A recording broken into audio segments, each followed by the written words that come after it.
pura de evasão, porque ela depende das leis da vida, que ao homem não é dado alterar. Elas sabem a meta benéfica que se deve atingir e, quando o homem não quer compreender, certos desastres são necessários.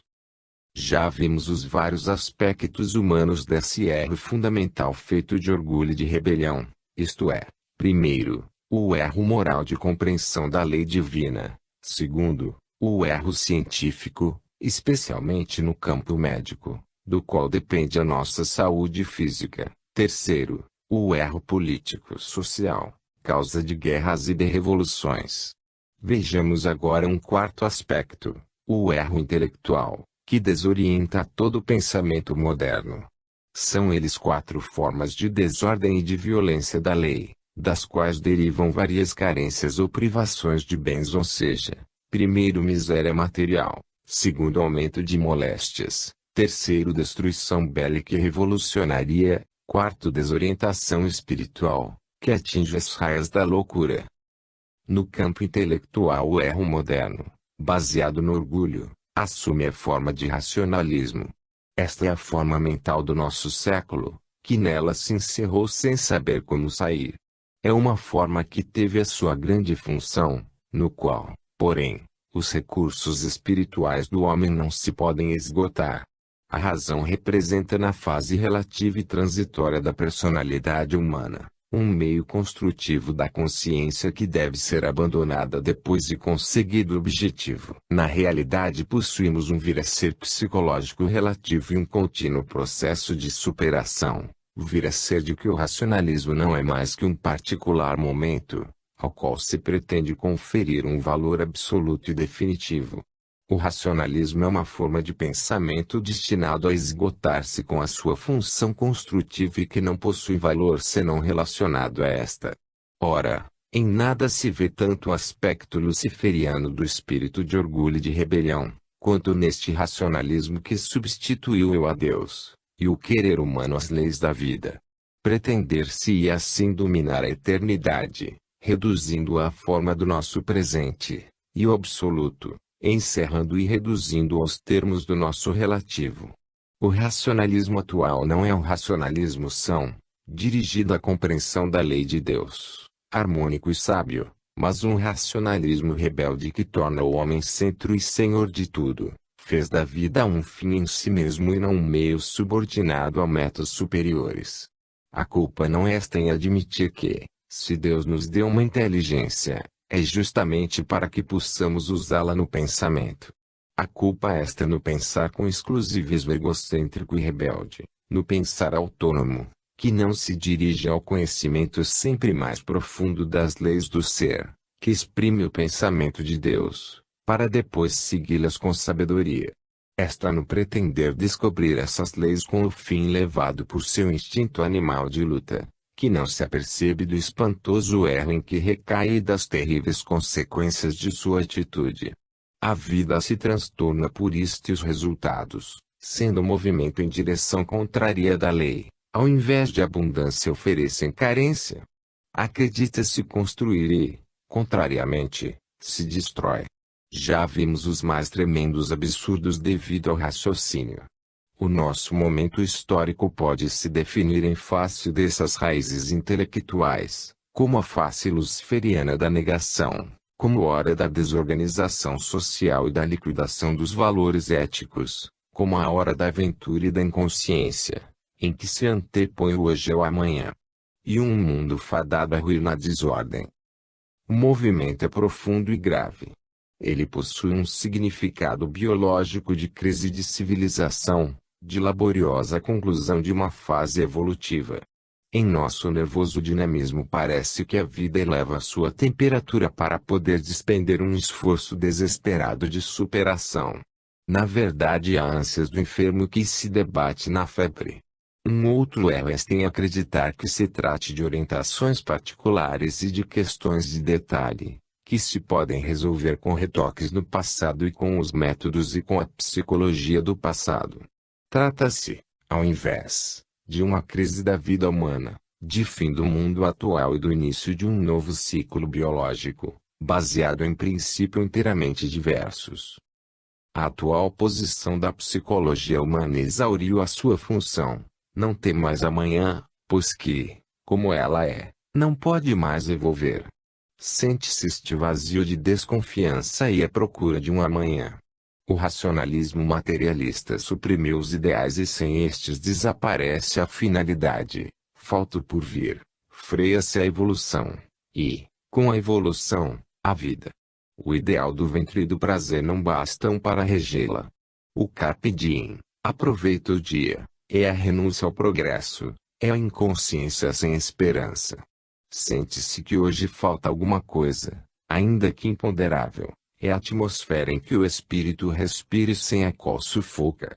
A filosofia materialista prosperou no vasto terreno dos mais baixos instintos, fazendo largo e amplo apelo à animalidade do involuído, engodou-o, iludindo-o com libertá-lo da fadiga de evoluir, ou seja, com a possibilidade de construir um amanhã mais elevado e feliz sem trabalho, prometendo dar-lhe rapidamente um paraíso na terra por meio das conquistas sociais e da técnica científica, e tudo isto acabou em revoluções e guerras, paraíso nenhum, mas ódios e destruição infernais.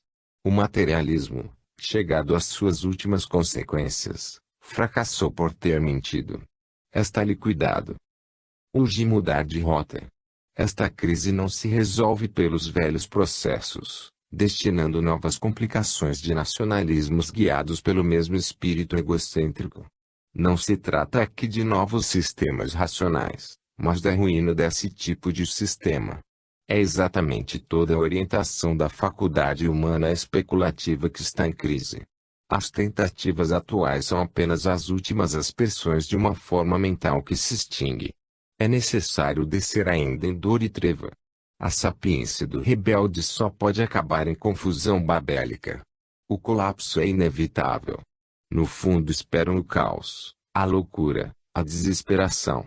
É necessário recolher e comer os frutos envenenados do egoísmo e do ódio, semeados pelo orgulho e pelo espírito de revolta, antes de poder subir de novo pelas vias construtivas da fé e do amor.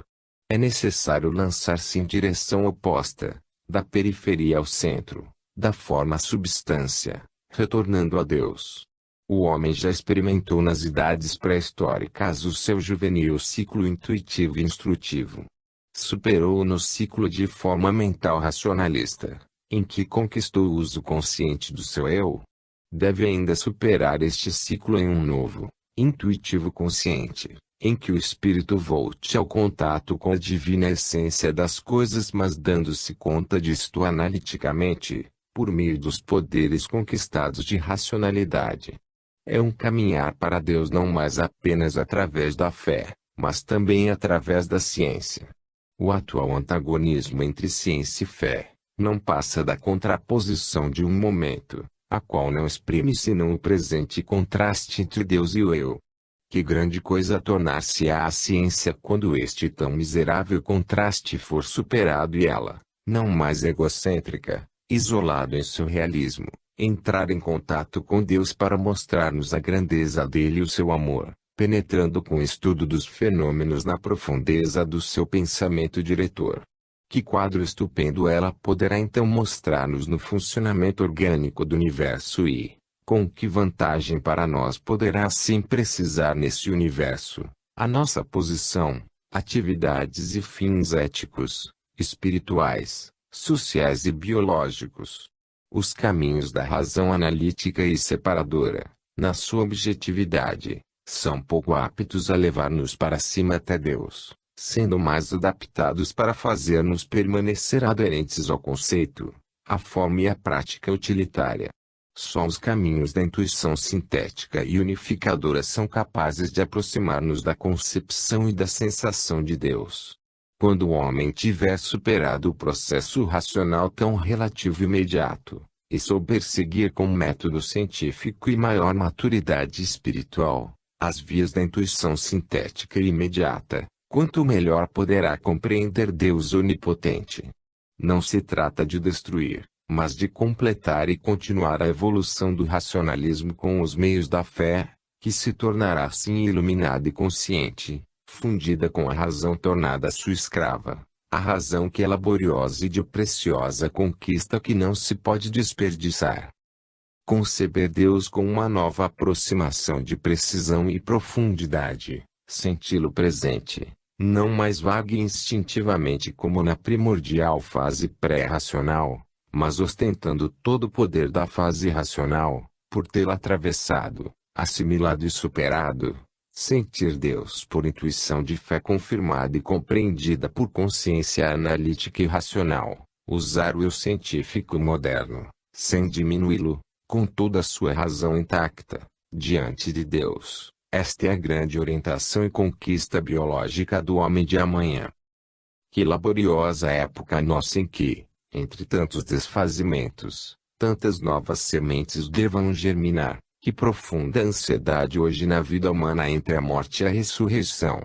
Momento histórico bifronte, híbrido, contrastante, feito de destruição e criação. Os velhos arcabouços perderam a grande força do espírito. Não se sabe se, assim sem alma ruirão ou se saberão construir uma nova estrutura. Não se sabe se o espírito emigrará deles e de que forma irá ressurgir. Desse oceano em ebulição de tantos elementos velhos e novos, de frutos em putrefação e tenros germes, que irá a vida fazer, que nova ordem de tudo isto ela quererá hoje estabelecer, como do caos primordial que construiu o nosso mundo atual, não o sabemos. Mas é certo que algo de apocalíptico está acontecendo. Enquanto as massas deliram, os poucos que viam contêm, tremendo, a respiração numa expectativa ansiosa pelo resultado desta apocalíptica aventura da vida de que depende a história dos futuros milênios. É certo que o espírito deverá vencer, mas certo também que o pecado capital do nosso século foi grave. Ele foi o orgulho de Lúcifer. O homem quis desobedecer à lei de Deus, comer de novo o fruto proibido, isto é, tornar-se árbitro do bem e do mal, fazer-se Deus e lei. E agora é expulso e arredado ainda a maior distância do paraíso terrestre, no inferno que desejou. Andar, não segundo a lei do eu, para Deus, mas às avessas, de Deus para o eu, é também um grande erro biológico, que se paga com a morte espiritual do eu que pretende endusar-se. Todo pecado traz a própria punição, voltando-se automaticamente contra quem o comete. O Evangelho de Cristo não é uma consolação para os deserdados, uma substituição às alegrias da vida, deslocadas no futuro e no céu, mas exprime uma realidade biológica, porque indica as vias da evolução. O amor fraterno não é um sonho político, mas a base das futuras organizações sociais. Antepondo-se ao tipo biológico superior, traçado como ideal humano pelo Evangelho, o nosso tempo erigiu em bandeira um tipo de super-homem que representa a luciferiana divinização do eu, e que se substitui à sabedoria e bondade de Deus, com os seus opostos instintos bestiais. E a divinização do bruto. Nietzsche acreditou matar Deus e exterminou a Alemanha. Tal moderna psicologia de domínio destruiu a Europa e gerou o crepúsculo de sua civilização. Se observamos de perto, em substância, esse super-homem não passa de um paupérrimo imortal burguês, ávido de bens terrenos, que se atira contra os bens do próximo, cúpido e famélico, mas que não sabendo deles saciar-se, não pode alcançar os mais nutritivos do céu. Fica assim a meio caminho, impotente e insatisfeito. É um pobre homem ávido de evasão, mas que a procura às avessas, não suspeitando, porque não possui a força moral necessária, da possibilidade de superação, lama e miséria. Ele odeia a terra, desejaria o céu, mas não o compreende e porque não o compreende odeia-o também, permanece onde está e de onde desejaria sair. Está sedento de infinito, mas como seu sistema fechou-lhe as portas, permaneceu escravo a ranger os dentes, impotente para se evadir. A trágica ironia de semelhante super-homem que despreza a Deus e toda a moral, colocados além do bem e do mal, está em que, na realidade ele é um mutilado, cujo rugido leonino não passa de um lamento de desespero que invoca a vida. É um fraco e um vencido, que estadeia potência e vitória para iludir-se a si mesmo que as possui. Eis o campeão e os resultados da civilização da matéria. A evolução foi traída. Não se pode mais subir por tal caminho. A história foi assim ligada e agora a um destino de evolução e de ruínas. A nossa é uma hora negativa, de inversão satânica de todos os valores, até a derrocada. A palavra de ordem é destruir. Tal é o fruto da teoria do super-homem, expressão do século. O paraíso do bem-estar material, ao invés de aproximar-se, afastou-se. Usamos da liberdade para caminhar, não segundo a lei, mas contra ela. Agora está contra nós. Nada mais resta que pagar e recomeçar pela via oposta. Hoje, de novo, a razão crucificou Cristo. Agora a vida crucifica a razão para reconduzir-nos a Cristo. Não se compreendeu que, crucificando-se a Cristo, não a carne mas o Espírito, crucificamos a vida e, com a vida, a nós mesmos. Não se compreendeu que, calcando aos pés a lei e a evolução, aprisionamos o nosso futuro e a nossa felicidade, e que traindo Deus, traímos o nosso bem. Esta é a traição de Judas, rebelde ao amor divino, e ela nos perseguirá no ódio e na violência, como nossa herança atual. Ela nos perseguirá, desfazendo os nossos laços sociais, porque violamos a lei do amor fraterno, punir-nos-á com a destruição, porque acreditamos na força, com a miséria, porque adoramos a riqueza, com a servidão, porque abusamos da liberdade. Invertemos a direção da via aberta por Deus à necessidade material de desenvolvimento e expansão, indo ao encontro do irmão, não com amor, mas com ódio.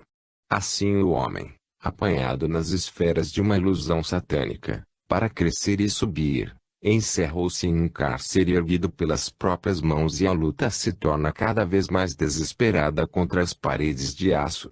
Cerraram-se com ódio as portas da vida, abertas pelo amor, e cada qual ficou aprisionada em um isolamento desesperado.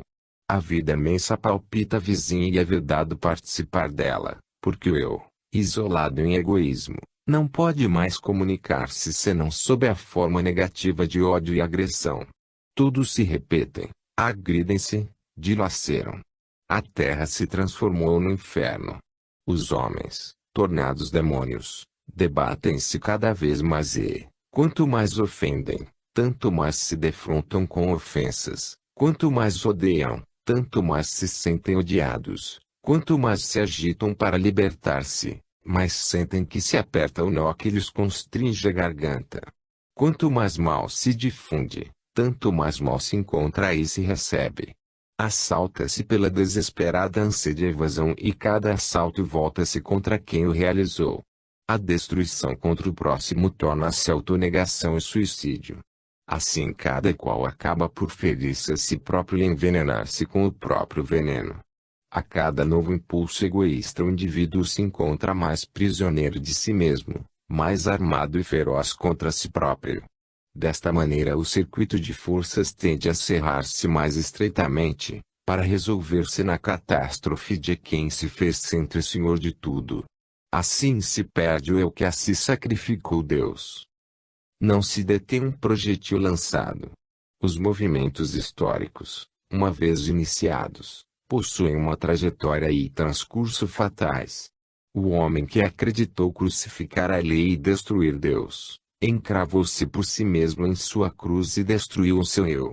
Não se pode mercadejar com o espírito. Os homens que só acreditam na força eliminar-se-ão entre si pela força. Aqueles que se adoraram a riqueza, acabarão na miséria. Os que creem no orgulho, serão atirados na humildade. Penitência só depois poderão compreendê-la e dela surgirem purificados. Poder-se-á fazer que se calem os homens que assim falam, mas não se pode destruir as leis da vida que assim funcionam. O homem poderá viver na desordem, na aventura do carpe diem, mas não o pode a vida, que sabe o que faz e prepara sempre um amanhã. Quem inverte caminhas avessas, quem se faz Deus por Deus é punido. Nas misteriosas profundezas da vida jaz uma indomável vontade de correção dos erros humanos a qualquer custo, para o nosso bem. E então a nova civilização que nos espera não pode deixar de ser antítese da atual, um mundo novo. Não se trata de retoques, de uma civilização presente corrigida, mas de dois ciclos antagônicos, ainda que complementares. Duas épocas se contrastam, a velha e a nova. Os seus representantes se medem e se batem. O fim e o princípio lutam pela vida. Naturalmente novo, por lei de evolução, ainda que menos armado e experiente, acabará convencendo o velho. A vida comete a cada século um encargo especial. O nosso tempo cumpre a função de criar a máquina e a técnica, para conseguir amanhã a emancipação do trabalho material.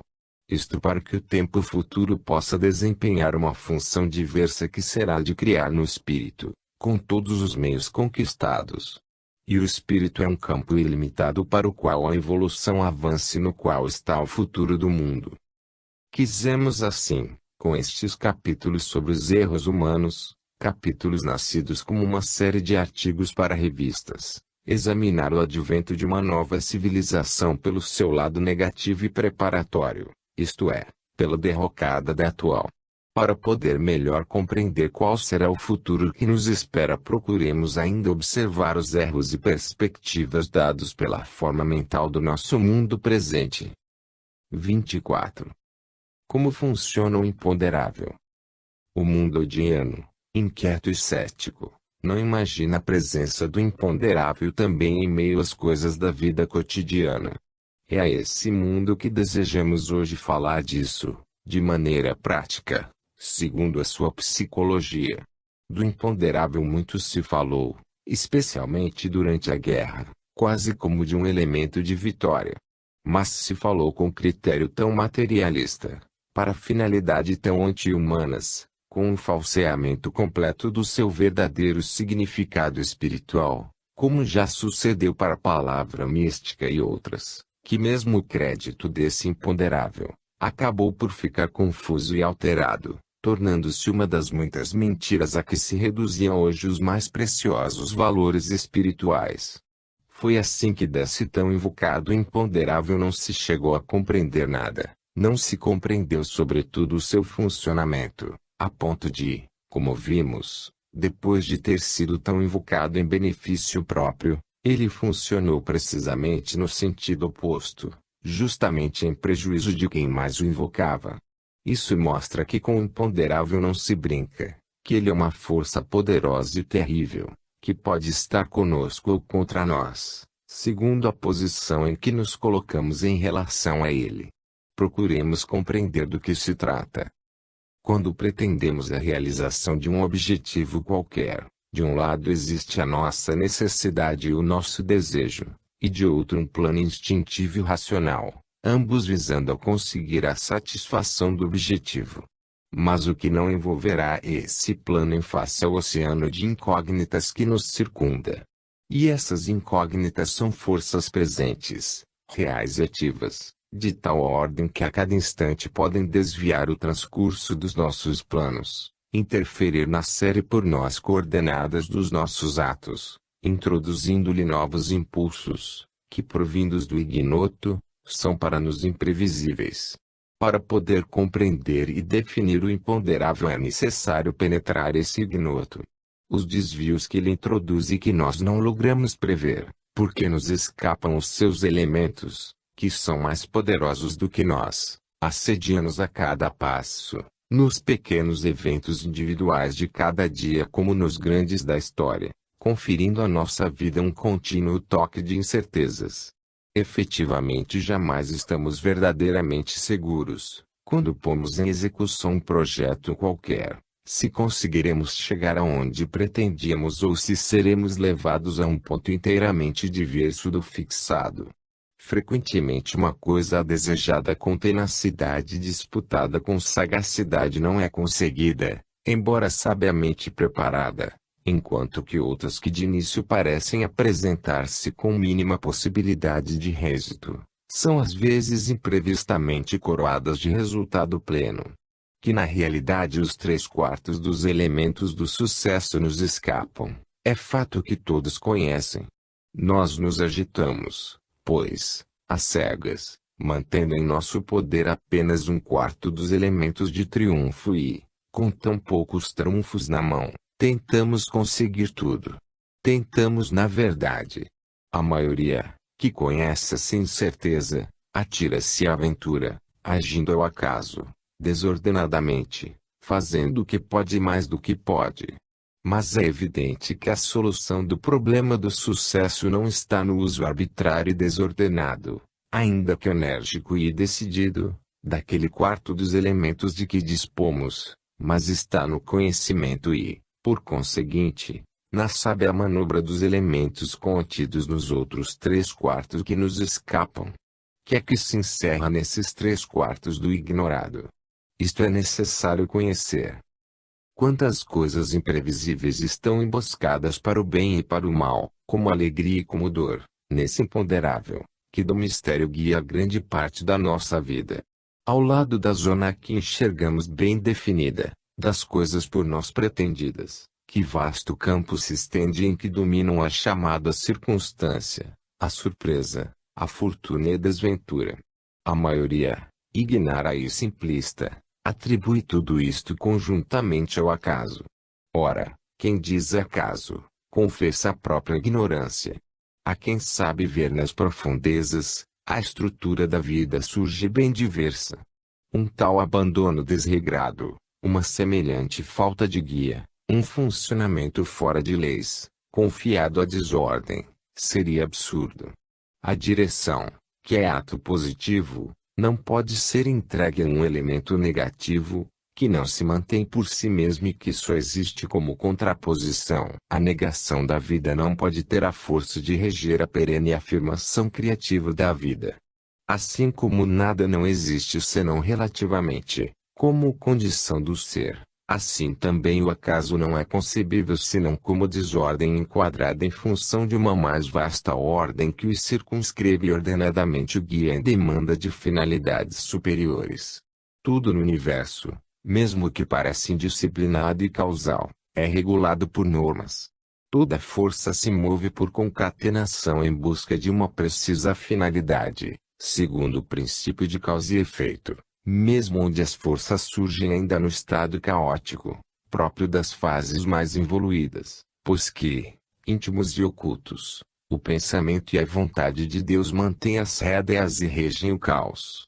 É só por este motivo que este caos não se dissolve em um redemoinho infernal de forças inimigas e não se desfaz no nada, mas gradativamente evolui disciplinando-se em uma ordem em que cada vez mais evidente se manifesta a presença de Deus. O imponderável não é, pois, o acaso ou a desordem, mas é uma lei, uma ordem que nós não conhecemos.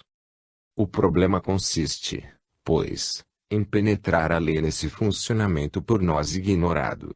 O que é a vida de um homem? Não é certamente um fenômeno estático. É um feixe de forças em movimento. Dado o princípio de causalidade, o problema reside em conhecer a natureza e características de cada uma dessas forças quais são hoje, e o caminho por elas percorrido até o presente.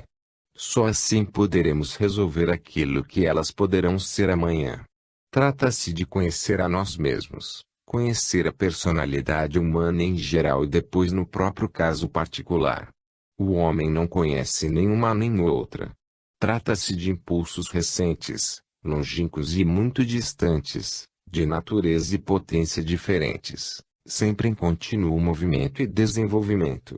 Trata-se de forças nossas e alheias, entrelaçadas por uma contínua interdependência de ação e reação, de forças condensadas em determinismos, fixadas por longa repetição de atos em automatismos e instintos, e de forças ainda livres, em formação, que só agora começam a entrar no feixe dinâmico que constitui a personalidade humana, forças ainda fluídas, não cristalizadas no destino que continuamente construímos para nós mesmos. Como orientar-nos? E na verdade o universo é indubitavelmente uma grande orquestração de forças, Imenso concerto em que também o homem canta a sua nota mais ou menos consciente, mais ou menos livre segundo a sua evolução e vontade. Cada ato, cada dia, cada vida segue e precede a outra como as ondas de um oceano intermino. Tudo está conexo no espaço e no tempo e tudo avança na grande marcha ascensional da evolução para Deus em demanda de fins individuais, objetivando mais vastos fins coletivos com uma hierarquia de finalidade orientada todos para o único centro, Deus. Se o homem conhecesse todos esses elementos que estão nele e em seu derredor, por certo ele conheceria o seu futuro. O conceito de acaso, caos e desordem não pode existir senão na forma mental do evoluído. Somente nos graus de evolução superior e humana pode-se possuir a capacidade de abarcar tão vastos panoramas que ao homem do presente, dados os seus baixos instintos, são providencialmente defesos. Assim hoje para ele tudo que se encontra fora do seu reduzido campo de exercitações necessárias ao seu progresso, tudo se confunde em um inextricável emaranhado, que o deixa em trevas profundas. Para ele, pois, a palavra imponderável só pode assumir um significado negativo, de ignoto e incognoscível, quando na realidade ela encerra um conteúdo positivo e precisamente definível. Mas para alcançar isto é necessário ainda evoluir, distanciando-se do atual estado de animalidade. O homem atual ainda não pode compreender isto porque ele se encontra neste estado. Ele representa a sua forma mental e um estado não se pode perceber quando se está dentro dele, mas só quando se está fora ou quando se coloca fora por ter iniciado um movimento de afastamento. Assim, pois, o homem do presente navega num mar de incógnitas, em que a direção dos seus eventos, individuais e coletivos, não pode ser confiada a ele, que é cego, mas é mantida pela sabedoria das leis de Deus. Todavia, para que lhe seja possível evoluir através de uma livre experimentação, de maneira concreta e responsável, lhe é deixada uma pequena fresta de luz, o quanto basta para iluminar a estrada a ser percorrida. Nesta ele compreende, escolhe, semeia e colhe, erra e paga, sofre reações das forças que possui, únicas que pode mover. O resto ele ignora e não pode. Tudo é determinismo fora do seu poder e conhecimento, e por conseguinte, também responsabilidade, não lhe restando nada mais do que abandonar-se a Deus e a sua sabedoria. Ao homem foi confiado um determinado encargo em um pequeno campo para manhar, que é o seu planeta. A direção do universo não lhe diz respeito senão na posição de obediente espectador pelo pouco que ele pode compreender. Completado o seu trabalho no âmbito estabelecido pela lei de Deus, em favor da própria edificação, o resto pertence a ele, que distribui incumbências infinitas a uma infinidade de seres. Cumprido o seu dever, ao homem não resta senão entregar-se ao Pai Celeste, que, demonstrando a imensa sabedoria que pôs a guiar o universo, o conduziu são e esplêndido até aqui, como hoje o vemos operando antes do homem e sem o seu concurso. E quando este erra, deve aceitar de Deus a justa correção, assim como fatalmente receber a devida recompensa, quando souber enquadrar-se na sua ordem. Quando falamos de um imponderável cognoscível, devemos referir-nos às incógnitas relativas ao homem e seu ambiente, e às do universo que se refletem nestas. Se nos contentarmos em esquadrinhar esse imponderável que mais nos interessa, porque está mais próximo de nós, relacionado que esta é nossa personalidade, maior será a possibilidade de alcançar o conhecimento. Já com os cálculos das probabilidades, tentou-se estabelecer a lei que regula o decurso dos acontecimentos. Mas esse cálculo refere-se às formas mais simples e é uma abstração a que a realidade concreta está bem longe de corresponder. Nos acontecimentos humanos os elementos constitutivos são tantos e em tão grande parte ignorados, que aquele cálculo malogra completamente no objetivo que colima. Reduzindo, todavia, o complexo feixe de forças que constituem um destino à sua mais simples expressão, em forças favoráveis e contrárias, poderemos formar uma ideia de um provável desenvolvimento em uma dada vida. Se misturarmos 50 bolinhas brancas e 50 negras perfeitamente iguais, a probabilidade teórica de extração de cada uma é de 50%. Se misturarmos 25 bolinhas brancas, 25 negras, 25 amarelas e 25 verdes, a probabilidade de extração de cada um desses 4 tipos é de 25%. Se misturarmos 100 bolinhas de 100 tipos diversos, teremos a probabilidade de 1% para cada uma delas. Uma outra observação: o cálculo de probabilidades nos permite admitir que seja a marcha do fenômeno no passado que nos autoriza a crer em sua continuação no futuro, na mesma direção. No entanto, o fato de a vida basear-se no equilíbrio, faz com que suceda exatamente o contrário. Quanto mais vezes um fato se tiver verificado, pela lei do equilíbrio, menos se torna provável que ele continue a verificar-se amanhã. Segundo uma universal lei de dualidade, a vida avança não pelo acúmulo de casos, mas pela compensação dos contrários. Esta, e não aquela, é a verdadeira lei dos conhecimentos humanos, e é pois a lei do nosso destino. E a lei que vai desde a grande compensação declarada por Cristo no Sermão da Montanha, ao fato de que quanto maior número de vezes a sorte nos favorecer, mais difícil se torna que continuemos a ter êxito. Estas são as leis da sorte, que de modo nenhum são cegas. O homem comum supõe, no entanto, inteiramente o oposto. Quanto mais afortunado é, tanto mais adquire ares de ufania e confiança em si e mais se sente impelido a ousar. Assim é que caminha em direção do fracasso. Mas isto é exatamente consequência de uma lei a que ele inconscientemente obedece e que visa estabelecer o equilíbrio. Assim se explica a derrocada incrível de tantos e tão grandes triunfadores. Sem querer entrar agora na questão, se um estado relativamente originário tem oferecido ao indivíduo uma proporção de 100% de felicidade, se deste estado ele tenha decaído a um percentual de 100% de dor, consistindo a evolução atual na recuperação dos 100% de felicidade perdida, podemos hoje considerar como relativo ponto de partida um estado de equilíbrio atual em que, segundo a justiça, o destino de todo homem contenha 50 bolinhas brancas ou probabilidades favoráveis de alegria, e 50 bolinhas negras ou probabilidades desfavoráveis de dor. Esta posição poderia ser, no estado atual de evolução, uma posição mediana, de equilíbrio, a que a lei tende hoje, não obstante qualquer desvio havido. Trata-se de uma ordem que, por mais variada que seja, inclina-se, automática e providencialmente, a reconstruir-se. Não pretendemos indagar aqui se a lei pretende ainda mais, forçando a reconstituição dos 100% de felicidade. Aqui só interessa notar agora que a transformação do nível dessa percentagem e os deslocamentos de equilíbrio podem ser operados pela livre conduta do homem. Era necessário, para que o homem pudesse evoluir através da própria experiência, que lhe fosse concedida a liberdade de violação da ordem, de modo que ele pudesse conhecer as consequências dolorosas do erro, e aprender a precaver-se. Em suma, a evolução visa produzir no ser consciente do bem e do mal um homem que sabe e não um autômato, por mais perfeito que seja.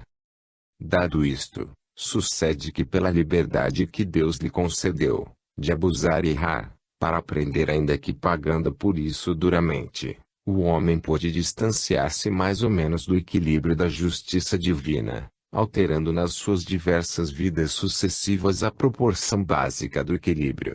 O homem teve a liberdade de deslocar, em seu risco e perigo, esses equilíbrios que tendem, no entanto, sempre a se refazerem e os quais a lei visa previamente reconduzir, sem atingir o caso limite da absorção completa, através da dor e da ascensão, de 50 bolinhas pretas, isto é, da felicidade absoluta em Deus, e sem também alcançar o caso limite oposto, da absorção completa, através do abuso e da queda, das 50 bolinhas brancas, ou seja, De um lado a plenitude da vida voluntária e conscientemente conquistada, e, do outro, a autodispersão no nada. Atualmente na Terra encontramos deslocamentos parciais de equilíbrio. Estes deslocamentos são desequilíbrios que se fixam, ainda que transitoriamente, no campo de forças do próprio destino. Assim se transmite de vida em vida, na expectativa de correção. Formam-se assim, por nós mesmos fabricados, os destinos mais díspares, com desequilíbrios diversos, para o bem ou para o mal, e que são resultado final de todas as operações da vida, resultado que se reflete intacto, quando com uma nova vida se inicia numa nova conta. Assim, nascendo, cada um leva consigo o seu fardo, seu porquanto foi feito por ele, e que constituirá um peso ou um auxílio, segundo o que praticou. O ponto de chegada de uma vida é o ponto de partida da que se lhe segue. As conclusões de hoje se tornam as premissas de amanhã.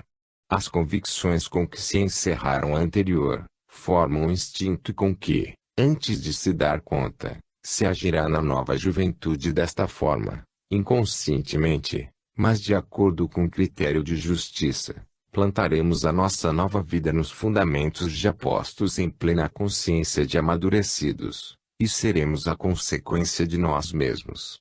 Teremos assim destinos felizes ou infelizes, destinos de alegria ou de dor. Quem abusou da lei por excesso de gozo pode contar com um destino de 25 probabilidades de alegria contra 75 de dor, e assim por diante. Desta forma livremente construímos o nosso destino vez por vez, carregamo-lo junto a nós, com toda a nossa história nele inscrita à base dos nossos créditos ou débitos, enquanto que de contínuo haveremos de suportá-lo fatalmente, de contínuo também o corrigimos, a nosso bel prazer, para o bem ou para o mal do futuro. Eis como se pode fazer a análise do imponderável e penetrar no seu ignoto conteúdo. Tudo isto é verdadeiro para os indivíduos como para os povos. Na realidade o fenômeno não se nos apresenta assim reduzido para a comodidade de observação à sua mais simples expressão. Em verdade as forças que compõem um destino não possuem apenas duas cores mas muitas outras. Não se trata somente de alegria ou de dor, embora sejam elas fundamentais, mas também de variadíssimas qualidades adquiridas, das mais variegadas especializações e atitudes, segundo as atividades desenvolvidas e as tarefas a cumprir. É um fato que os destinos, excetuando os cinzentos da nulidade, se nos apresentam orientados, típicos, individualizados por uma cor própria dominante, por uma tendência ou um dado gênero de experiências. Em outros termos, as forças constitutivas são diversamente coordenadas. Forma um organismo com uma vontade de alcançar uma dada direção. A realidade exterior, em que todos se baseiam, não é mais do que uma veste, um cenário transitório que não serve senão para dar corpo a esse desenvolvimento de forças. É natural, pois, que quem troque essa forma concreta por toda a realidade, por fim verifique defrontar-se com uma ilusão. Para poder operar a análise do imponderável seria, pois, necessário saber penetrar a estrutura do próprio destino. Seria assim necessário conhecer a fórmula da sua composição, a natureza das várias forças componentes e a proporção em que elas participam. Seria necessário, em outros termos, saber o que preparamos em nosso longo passado. O homem atual ignora tudo isto e está milhares de quilômetros distante de imaginar que isto se possa saber. É um bem, tanto está disposto a fazer mau uso de tudo. A divina sabedoria não nos faculta conhecer senão na proporção em que mereçamos. Seria necessário poder pesar méritos e deméritos, medir e qualificar as forças adquiridas, os impulsos negativos e contrários das culpas, os vazios, os desvios, assim como os esforços para o alto, as conexões. Registrar todo o deve haver relativos aos desequilíbrios da divina justiça. Seria indispensável conhecer o homem em geral e o seu caso em particular. É um trabalho de profunda penetração no próprio íntimo, que cada um pode fazer por si, estudando-se, reconstruindo-se porque ele hoje é como necessariamente deve ter sido no passado, observando analiticamente aquilo que os seus instintos atuais resumem em síntese, retraçando o caminho percorrido para atingir o ponto presente, decompondo o atual produto dos seus vários elementos constitutivos. Estabelecido tudo isto, ele poderá dizer que probabilidade terá hoje de vencer ou de perder, de gozar ou de sofrer, de ser, como se diz, feliz ou infeliz. É fundamental, para conhecer o êxito desta vida, saber os seus precedentes e assim conhecer a sua contabilidade no tempo, e com que fardos de créditos ou débitos nascemos. Trata-se de coisa bem diversa de fortuna ou de acaso ou de pura habilidade. Compreender, compreender, eis o grande problema, mas o homem atual se ocupa de algo bem diverso. E assim a lei o guia e compele sem que ele nada compreenda. Que imensa bagagem de impulsos trazemos conosco, como indivíduos e como povos. E isto em todo o campo, moral, econômico, intelectual, orgânico e racial. Qualquer abuso, onde quer que ele ocorra, gera a inversa, correspondente e proporcionada carência. Por isto na terra todos sofrem, sentindo a falta de coisas que abundam. Todo desenvolvimento unilateral de qualidade gera a necessidade de ser completado, com desenvolvimento de capacidade oposta, através das experiências. Por este motivo na terra tantos se encontram deslocados, justamente para que possam experimentar e aprender em campos que ainda são ignorantes. Eis o motivo por que tudo parece fora do lugar, dado que este não é o lugar de repouso, mas campo de treinamento, não é o lugar de colheita mas de semeadura. As nossas deficiências morais, tantas desgraças, a pobreza, a imbecilidade, mesmo as predisposições e vulnerabilidades orgânicas, constituem outras tantas carências consequentes do abuso. O espetáculo do nosso mundo parece que pode ser inteiramente resumido nestas duas palavras, abuso e carência. Tudo aqui existe, mas mal distribuído. O abuso, tornando-nos saciados, nos desgasta, nos enfraquece, abrindo as portas a todos os assaltos patogênicos em qualquer campo, contra os quais não nos encontramos prevenidos pelas naturais defesas que foram por nós demolidas. O mal uso inverte os impulsos da vida que assim não estão mais conosco mas se põem contra nós. Qual é o nosso passado humano? A história nos diz que ele com frequência é horrendo. Que podemos esperar da vida com semelhante fardo às costas? E o dinamismo íntimo da própria personalidade, ademais atrai as forças do ambiente, torna-se um núcleo em torno do qual se configura a veste material de formas, onde a nossa observação se detém e confere solidez e resistência concreta ao imponderável. Se este nos parece inimigo e a terra um lugar em que se pena, é também verdade que ela pode ser um purgatório, ambiente de redenção. Se a terra os evoluídos podem vir mesmo para gozar e os malvados para arruinar-se imergindo cada vez mais no mal, é também verdade que os evoluídos possam vir para purificar-se ainda mais através da dor e do amor, pois que no purgatório terreno é oferecida a cada alma a possibilidade de reconstituir-se no bem e de preparar um futuro de felicidade, corrigindo, através de uma vida santa, o próprio destino. 25. Amor e procriação. Passemos uma vista de olhos sobre o grande problema individual e social da sexualidade e do amor, das suas funções reprodutivas até as mais elevadas do misticismo, funções biológicas tão diversas e também tão necessárias à vida. Comecemos pelo amor como procriação. Quanto mais baixo for o grau biológico ocupado pelo ser na evolução, tanto mais o problema da proteção da prole se reduzirá à mais simples expressão. Então a natureza protege o ser, menos valorizado como qualidade, com a quantidade excessiva assim de particulares funções protetoras, mesmo para que a seleção possa melhor cumprir-se. À medida que se sobe na escala evolutiva e se alcança a formação de um tipo biológico mais perfeito, o problema da justiça se torna mais importante. Trata-se de um produto mais precioso, fruto de um longo processo evolutivo, de função mais laboriosa, e por conseguinte, mais rara nos atuais exemplares. E lógico que a natureza protege com cuidado maior um valor maior.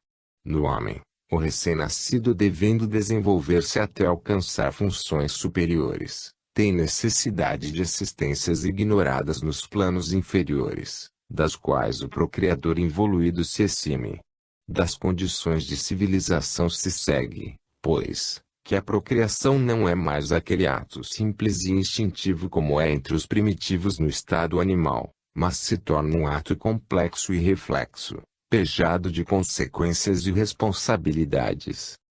Enquanto no animal e no homem inferior a procriação se exaure quase toda com o ato físico da geração, no homem que não vive no plano animal ela penetra no campo moral e abrange também uma longa educação destinada à formação da personalidade. No plano animal os procriadores podem logo desinteressar-se da prole e dela libertar-se. No homem, não no estado animal, os liames e serviço de assistência e de guia duram dezenas de anos. Daí a necessidade de organizar e prever. É assim que nas sociedades civis o fenômeno da procriação se encontra estreitamente conexo e unido ao fenômeno econômico que veio assim influir no biológico da reprodução. Segue-se daí que quanto mais alto for o nível de vida de uma civilização, mais difícil se torna, por conseguinte, a manutenção de um indivíduo e mais severamente se estabelece o controle da natividade. Dada a economia da natureza, grande administradora, a qualidade se obtém às expensas da quantidade. Então as condições mais refinadas e complexas de civilização se tornam um freio à reprodução e se pagam com a pobreza demográfica. Para voltar à quantidade, é necessário então discernir na qualidade. Tudo de uma vez não se pode ter. Ou a potência ou o domínio. Se um povo for rico e dominador, será povo numeroso, com tendência a rarefazer-se cada vez mais. Se for pobre e dominado, invadirá o mundo com seus filhos. Sabe os equilíbrios da lei, que nenhuma coação política pode alterar. A luta assim entre a inteligência que alcançou o predomínio econômico e a carne, expressa pela massa demográfica, reduz-se a uma distribuição de funções, até que a carne das massas amorfas, educada pela inteligência dos dominadores, subindo ao plano destes os substituirá no grau biológico e nas funções. Entre mentes, a qualidade dos povos dominadores, o seu elevado nível de vida, constituem uma conquista da evolução, constituem um trabalho da vida e por isto este defende o produto do seu labor.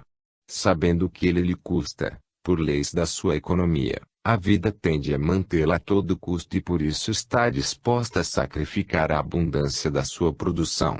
É assim que, para proteger a qualidade, conquista preciosa, sacrifica a quantidade, que lhe constitui uma ameaça. Tudo se paga na natureza. Paga-se assim a mortalidade menor, a cultura, a segurança, a proteção social, o bem-estar, tudo enfim. Mas poder-se-ia assim atingir um nível de desenvolvimento do qual os povos mais prolíferos e numerosos estão excluídos, até que lhes tocará o seu turno de se elevar, e então, sutilizando-se, substituir os mais evoluídos, repetindo o mesmo ciclo igual para todos. O progresso se desloca assim em vantagens dos filhos, que cada vez mais pesam sobre os genitores e a sociedade. É natural, pois, que, pelo egoísmo protetor do indivíduo, este se esquive a uma procriação que se torna cada vez mais agravada de deveres e responsabilidades crescentes. Dadas as suas consequências, sempre mais pesadas, com o progresso da civilização a procriação se torna mais estreitamente controlada, fazendo-se depender de cálculos. Ela é submetida à luta pela vida, que pode gravá-la, até comprimi-la e sufocá-la. Assim o fator econômico se substitui ao biológico que, devendo ser o principal, passa dessa forma a ser relegado a um segundo plano prejudicando, assim, a seleção sexual e, Por conseguinte, os próprios filhos. Para uma procriação sã e selecionada, o amor deveria permanecer livre do fator econômico e de outras pressões sociais de todo gênero, para obedecer às suas próprias leis. A necessidade de disciplinar o amor cada vez mais para a proteção dos filhos, de um lado, e do outro, a luta do indivíduo para evadir-se dessa disciplina que o grava, pesam crescentemente sobre a procriação, e por conseguinte, sobre os próprios filhos, que assim, com o seu sacrifício em qualidade e quantidade vêm a pagar todos os maiores cuidados que eles custam aos pais e à sociedade. Também aqui não se pode ter tudo e tudo se paga. Também o amor está sujeito nas nossas sociedades civis à necessidade do cálculo, e o cálculo é o primeiro passo da prostituição. Do outro lado, é natural que a sociedade humana, tomando em consideração que o ato procriativo é a base de sua constituição, tenha pretendido discipliná-lo. E as religiões, antes do Estado, enquadraram e ordenaram o amor, equilibrando direitos e deveres na instituição do matrimônio. Mas isto é a lei, disciplina exterior, em que o homem permanece até onde quer e sabe.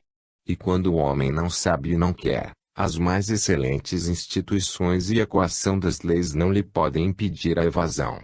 E assim, em perfeito regime de indissolubilidade, em que a integridade da família é mantida intacta, não se pode impedir que o matrimônio possa transformar-se em um mercadejamento qualquer e constituir a mais vantajosa forma de prostituição. Divórcio, pois. A resposta é uma só: qualquer lei é inútil quando os indivíduos são corruptos, toda lei é boa quando eles são prudentes, e desde que o homem quer fugir, evade-se, e toda regra é inútil. Pior para ele, mas evade-se desde que o queira, porque é livre. Pagará, mas, apesar disso evade-se.